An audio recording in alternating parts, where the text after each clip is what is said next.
और यहाँ पर आए सिर्फ अपने भाई को आशीर्वाद देने के लिए। मैं भी यहाँ इलाहाबाद में शूट कर रहा हूँ आशिकी का, भैया वहाँ पे शूटिंग कर रहे हैं। कौन सा सिनेमा? स्वाभिमान का।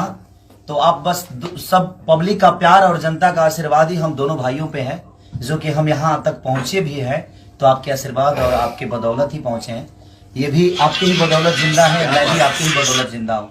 तो बस हम दोनों को इतना प्यार और आशीर्वाद दीजिए कि जीवन में हर वक्त सिर्फ आपके लिए ही सोचे हम, क्योंकि हमारी जीवन सिर्फ आप सबके लिए ही है। हमारे जीवन अपने लिए हम कभी जीते नहीं।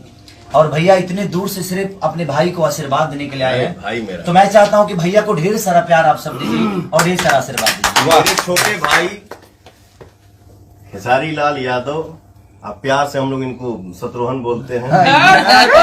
ये प्यार से जगजीवन बाबू बोलते हैं।